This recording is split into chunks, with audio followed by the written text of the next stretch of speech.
Grace is usually framed as a moral virtue, but in public life, it's often applied selectively. This series isn't about cancellation, it's about consistency, especially from people with influence.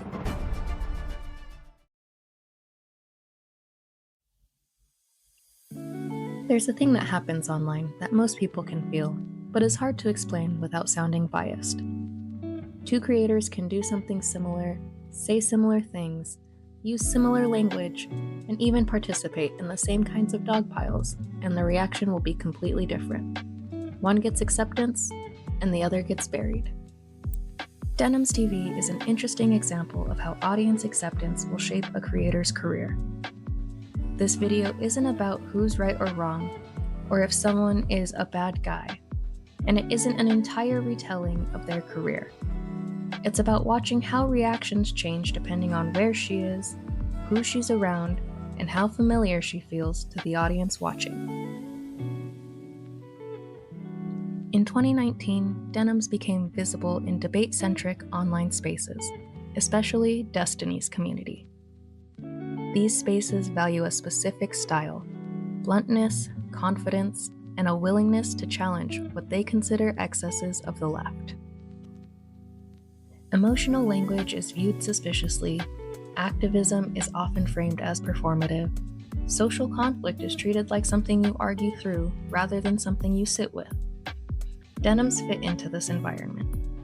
She came across as skeptical and unafraid to push back on online progressives. For a period of time, that earned her attention and visibility. Being associated with a large streamer doesn't just give you reach, it gives you protection and framing. You're seen as rational before you even speak. But this part of her career is often simplified, and it shouldn't be, because it didn't last.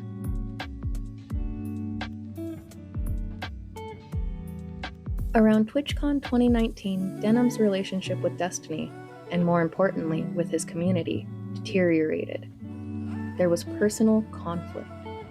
All of a sudden, another person that was in our friend group suggested like, hey, well, I can take Denims back to my apartment. Now, I wish I could go into why. There's so many reasons why this is kind of weird, but it's whatever. But when that other person said it, I was like, yeah, if you want to, that's fine. So I said to Denims, I was like, hey, like if you want, my apartment is like open. Like if you want, you can stay there a day before I get back. It's fine. Because I was trying to like, the idea is like I'm giving her like a way out in case she doesn't want to go back with that one guy, but I don't know the extent of their relationship or whatever. There was drama. Me, Caterino, and Melina sigh of relief, drop our bags, and then Denims pops her head up over the loft and says, oh, hey, what's up? And we're like, oh, what's up? And then the guy pops his head out over the loft and is like, hey, what's up? And I'm like, oh. And so at this point, there's a lot of very strange things going through my head right now, okay? We go to CVS, we try to take as long as we can to do stuff because holy fuck, and we laugh about how insanely fucking awkward everything is. And then we get back to my apartment, and then both of them are still there, except now instead of being up in my bedroom, they're sitting on my couch. And so we're just kind of hanging out, and we're like, so what's up, everybody? And I think after like 20 or 30 minutes, they're like, okay, well, we're both gonna leave. And I'm like, okay, well, you two have fun. I talked to Denims like multiple times about this, and she gave like a lot of different stories to a lot of different people. So it's pretty obvious that she was lying about a lot of stuff. So, and like when somebody starts lying, it's really hard to tell like where the lies stop and the truth begins. So it's like I couldn't do anything. Me, Denims, Melina, and Iman had a chat and basically said like, hey, like listen, like Iman is here. She already has a hotel. Like Denims, you can either stay with the other guy or you can stay with Iman. Like this is like past like anything that I at least want to deal with. How did people side with Denims on this? Well, Denims told Alabrel that she just brought somebody to my apartment that I didn't like. This wasn't a one-sided monologue where one creator is responding and the other was avoiding. It was a back and forth that played out in front of thousands of viewers. And once that happens, the dynamics change. Criticism replaced curiosity. Skepticism replaced support. When a conflict between two creators becomes content, it stops being just about the people involved. Clips circulate, community members analyze tone, wording, or intent. Viewers don't just watch, they interpret, judge, and take sides. Some felt Destiny's evidence was convincing. Others were frustrated with how the situation was handled. The prevailing sentiment shifted from skepticism to distrust, and in some corners, outright hostility. That kind of fallout is hard to overstate. In debate-centric spaces, credibility is currency.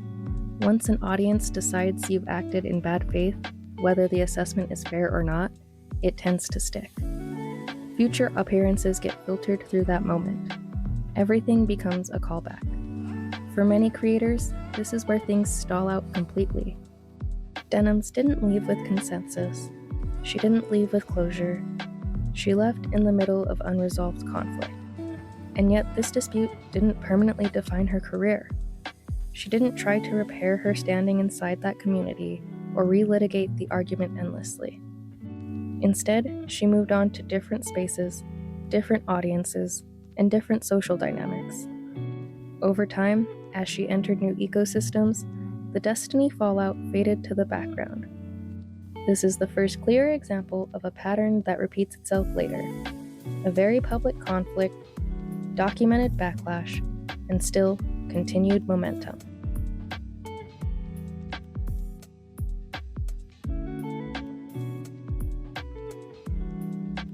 As Denims became more visible around Hasan Piker's ecosystem, something interesting happens.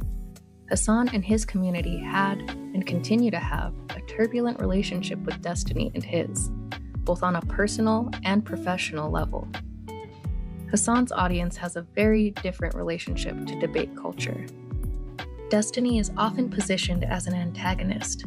Debate aesthetics are frequently criticized as cynical or harmful. So in theory, Denim's past should have been a major barrier. In practice, it wasn't. Instead of her history being scrutinized, she was granted understanding. Past critiques of the left became signs of growth, or an immaturity she had moved past, or frustrations with internet culture rather than ideology itself. It isn't whether the audience's reframing of her was correct or not. It's that the reframing was available to her. Other creators with similar histories don't usually get that generosity. Their past becomes a permanent disqualifier.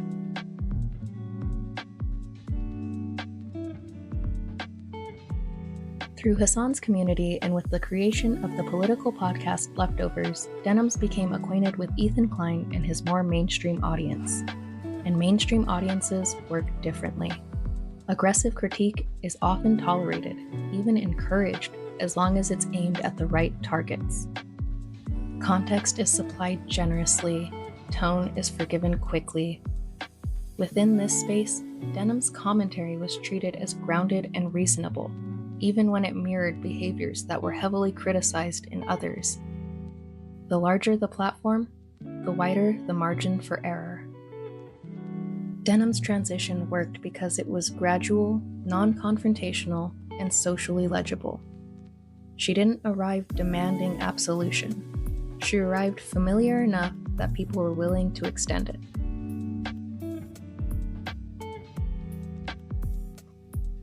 Across multiple stages of her career, Denims has participated in repeated coverage of specific figures and controversies. Multiple videos, escalating language, reaction cycles that go beyond a single critique. None of this is unique, it's part of commentary culture. What is consistent, though, is how the behavior is interpreted by different communities. In debate spaces, it's accountability. In left-leaning spaces, it's discourse. In more mainstream commentary, it's justified criticism. The behavior doesn't meaningfully change. The moral framing does. Creators outside those protective bubbles are often accused of obsession or harassment for the same patterns. Denims is far more often given the benefit of interpretation that she's responding, reacting, or holding people accountable.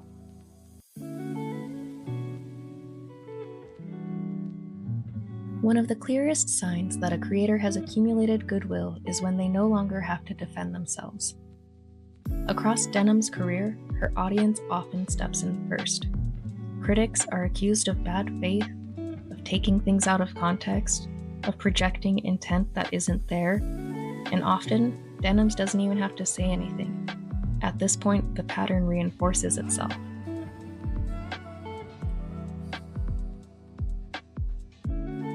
This is the point in Denim's career where ambiguity largely disappears. Unlike earlier moments, where her positioning could be read as discomfort with online discourse or frustration with how conversations were happening, her engagement with Israel and Palestine reflected a more clearly pro-Palestinian stance. Through commentary, reactions, and amplification of posts online, Denims expressed sympathy towards Palestinians, criticism of Israeli state actions, and frustration with how pro-Palestinian speech was being treated online. While not every statement was a comprehensive political breakdown, the overall direction of her views was legible. The backlash she received was largely centered on those pro-Palestinian positions. Some critics accused her of being irresponsible, overly emotional, or insufficiently careful with language. Others framed her comments as evidence of radicalism, misinformation, or bias. In certain spaces, her stance was treated not as one position in a complex debate, but as moral failure. At the same time, she received strong support. Many viewers and peers, particularly within left-leaning and Hasan-adjacent communities, defended her openly. They framed her comments as principled, empathetic, and reflective of widely shared concerns about Palestinian suffering. For these audiences, the backlash itself became the problem, proof that pro-Palestinian voices were being disproportionately punished or scrutinized. What's notable here isn't that Denims avoided criticism. She didn't. It's that the criticism didn't function the same way for everyone. Other creators who took similarly pro-Palestinian positions, especially without established audience trust or mainstream proximity, experienced rapid deplatforming, sustained harassment, or long-term reputational damage. Denims faced controversy, but she retained mobility. Her stance did not sever her connections. Her prior relationships provided context, defense, and framing that softened the fallout. Critiques of her comments were often redirected into broader conversations about censorship, platform bias, or bad faith outrage. This moment matters because it shows that even when a creator takes a clear, polarizing position, the consequences are still filtered through familiarity and social capital. Earlier in her career, ambiguity helped her move between spaces. Here, clarity tested whether the accumulated goodwill would hold, and it did.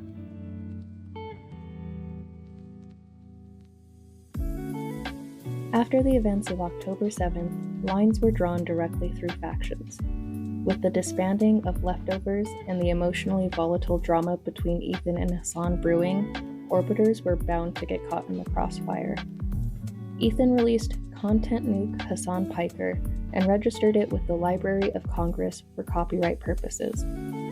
When Hasan orbiters Caseytron, Frogan, and Denims reacted to the whole video on their individual streams, Ethan Klein decided to pursue legal action with them, introducing something different: real-world consequences. The response from Denim's audience was telling. A large portion of the reaction emphasized sympathy, power imbalance, the idea that legal escalation was excessive. Denims was primarily framed as a target, someone facing disproportionate consequences rather than someone whose prior commentary might need reevaluation. Criticism existed, but it was outweighed by defense.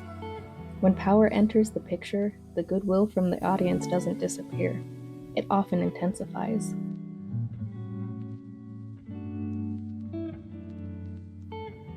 To understand this dynamic, you have to look at who doesn't benefit from it.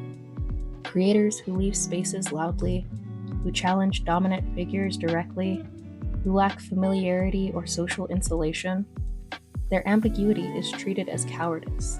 Their explanations are dismissed. Their pasts become inescapable. The difference isn't severity, it's positioning.